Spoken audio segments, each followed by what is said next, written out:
एक छोटे से गांव में एक अनाथ आश्रम था। उस अनाथ आश्रम में बच्चों के लिए खाना बनाने के लिए एक बिरजू नाम का नौकर रखा हुआ था। एक दिन की बात है। बिरजू, हमारे अनाथ आश्रम में बहुत ज्यादा बच्चे हो गए हैं। ऐसा क्या करना चाहिए कि जिससे कम समय में जल्दी रोटियां बन सकें?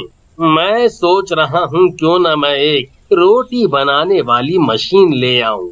हाँ मालिक, इतने सारे बच्चों की अकेले रोटी बनाने में बहुत परेशानी होती है। मुझे एक रोटी बनाने की मशीन चाहिए। ये देखिए, रोटी बनाने की एकदम बढ़िया मशीन। मालिक को वो रोटी बनाने की मशीन पसंद आ जाती है। अनाथ आश्रम का मालिक रोटी बनाने की मशीन को फौरन खरीद लेता है। फिर मालिक रोटी बनाने की मशीन को अपने अनाथ आश्रम में जाकर लगा देता है, जिससे रोटियां मिनटों में बनकर तैयार हो जाती हैं। भाई वाह, रोटी बनाने की मशीन से कितनी जल्दी रोटियां बन गईं। बिरजू, अब तुम जल्दी से सभी बच्चों को खाना खिला दो। बिरजू सभी अनाथ बच्चों को खाना खिलाने लगता है। रोटी खिलाते खिलाते बिरजू मन में सोचने लगता है, क्यों ना मैं इस रोटी मशीन से फायदा उठाऊं। जब आश्रम के सभी लोग सो जाया करेंगे, तब मैं इस रोटी मशीन से रोटियां बनाकर ढाबे वालों को बेच आया करूंगा। इससे मुझे फायदा ही फायदा होगा। बिरजू ये सब सोच ही रहा होता है, तभी अचानक वहाँ से एक बंदर आ जाता है। उसे देखकर बिरजू उस बंदर को भगाने लगता है। चल चल चल, भाग यहाँ से। हट, हट, हट। वो बंदर वहाँ पर रोटी खा रहे बच्चों की तरफ देखने लगता है। तभी अचानक से वो बंदर वहाँ पर रखी रोटी उठाकर खाने लगता है। ये देख बिरजू बंदर को भगाने के लिए एक डंडा उठा लेता है और उसे मारने लगता है। तभी वहाँ पर अनाथ आश्रम का मालिक आ जाता है। बिरजू, ये तुम क्या कर रहे हो? तुम इस बंदर को क्यों मार रहे हो? क्या बताऊं मालिक, कब से इसे भगाने की कोशिश कर रहा हूँ, पर ये है कि भागता ही नहीं। और तो और इसने बच्चों की रोटियां खा ली। इसे मत मारो, लगता है ये बंदर बहुत दिनों से भूखा है। इसे भूख लगी होगी, तभी ये यहाँ से नहीं जा रहा। ये सुनते ही बंदर मालिक के पास आकर उसके पैरों में बैठ जाता है और बड़े प्यार भरी नजरों से देखने लगता है। मालिक भी बंदर के सिर को बड़े प्यार से सहलाता है। बिरजू, इस बंदर को खाने के लिए रोटियां दे दो। पर मालिक, आप इस तरह बंदरों को रोटियां खिलाने लगे तो ये बंदर रोज यहाँ आने लगेगा। इसे देखकर फिर और भी बंदर आने लगेंगे। तो क्या हुआ अगर ये बंदर यहाँ रोज रोटी खाने आने लगेगा? जैसे यहाँ और बच्चे खाना खाते हैं, ये भी खा लिया करेगा। पर मालिक, ये ठीक नहीं है। पर कुछ नहीं, इस बंदर को अभी के अभी रोटी खिलाओ।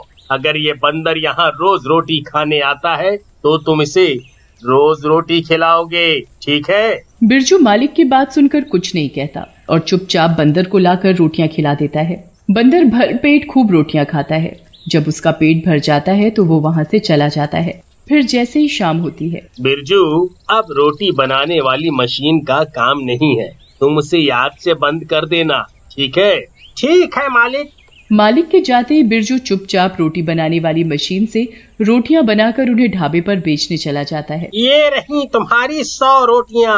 ढाबे वाला बिरजू से रोटियां ले लेता है। ओए बिरजू, ये लो अपनी रोटी के पैसे। ओए बिरजू, एक बात बताओ, तुमने रोटी सप्लाई करने का नया काम शुरू कर दिया है क्या?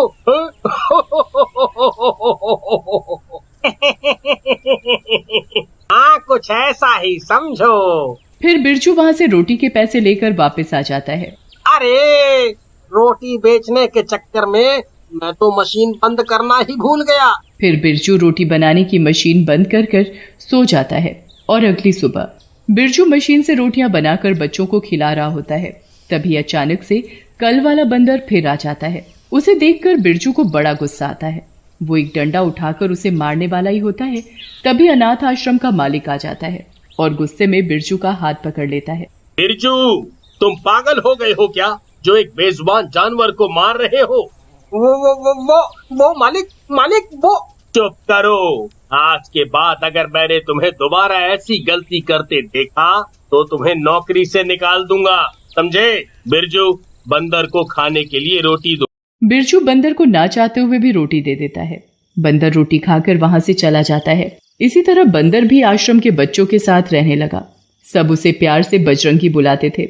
बजरंगी आश्रम के बच्चों के साथ काफी घुल मिल गया था। वो बेजुबान होते हुए भी बहुत समझदार था। अनाथ आश्रम का मालिक भी बंदर को अपने बच्चे की तरह प्यार करने लगा था। इधर बिरजू रोज रात को सब सो जाते तो वो चुपके से मशीन से रोटियां बनाकर ढाबे वाले को बेचकर चोरी से पैसे कमा रहा था। ऐसे ही एक रात जब आश्रम के सभी बच्चे सो जाते हैं तो बिरजू रोटी बनाने की मशीन से रोटियां बनाकर उन्हें ढाबे पर बेच आता है। इस बात का पता बंदर को चल जाता है। फिर अगले दिन जैसे ही रात होती है, बिरजू सबके सोने के बाद रोटी मशीन से रोटियां बनाने लगता है तो बजरंगी उसे रोकने की कोशिश करता है। लगता है इस बंदर को सब पता चल गया है। अब तो ये मुझे पकड़वा कर ही मानेगा। इससे पहले कि ये बंदर मालिक को कुछ बताए, मुझे इसका इंतजाम करना पड़ेगा।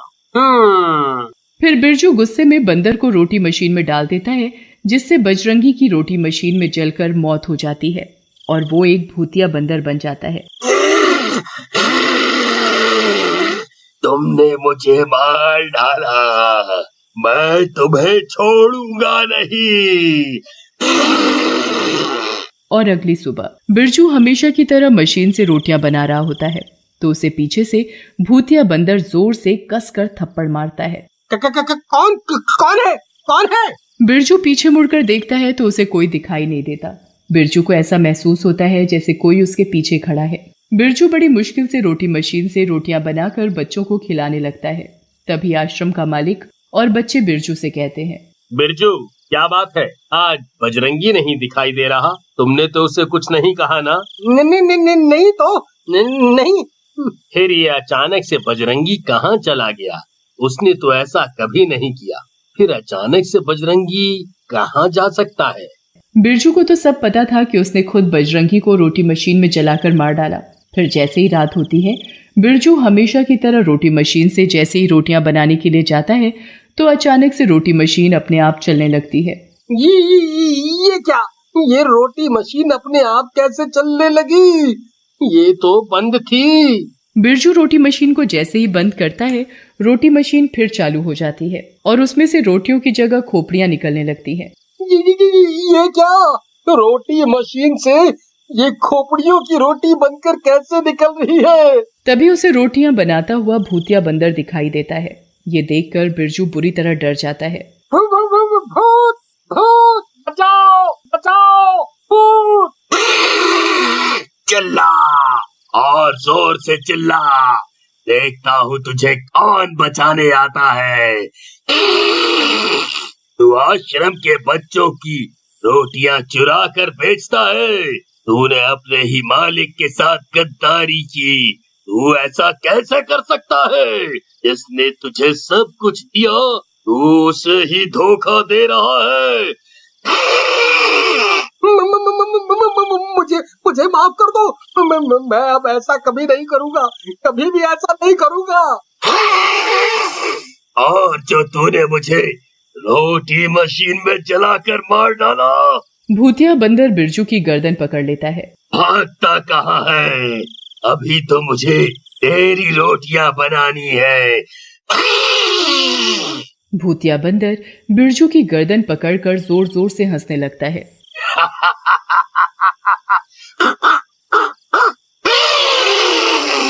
तभी बिरजू के चीखने की आवाज सुनकर वहां आश्रम के बच्चे आ जाते हैं। वो देखते हैं कि भूतिया बंदर ने बिरजू की गर्दन को पकड़ रखा है, तो वो बच्चे मालिक को बुला लाते हैं। छोड़ दो इसे मत मारो। इसने तुम्हारा क्या बिगाड़ा है जो तुम इसे मारना चाहते हो? मालिक, आपको नहीं पता, इसने आपके साथ धोखा किया है और मुझे रोटी मशीन में जलाकर मार डाला। फिर भूतिया बंदर अनाथ आश्रम के मालिक को सारी बात बताता है। बजरंगी, छोड़ दे इसे। ये माफी के लायक तो नहीं है, पर इसकी सजा इसे पुलिस जरूर देगी। फिर कुछ ही देर में पुलिस आ जाती है और जैसे ही पुलिस बिरजू को पकड़ने जाती है तो भूतिया बंदर बिरजू को रोटी मशीन में डाल देता है, जिससे बिरजू की खोपड़ियों की रोटियां बनकर निकलने लगती है। इसके किए की सजा इसे मिल ही गई। फिर बजरंगी भी आसमान में एक रोशनी के साथ गायब हो जाता है और उसे मुक्ति मिल जाती है।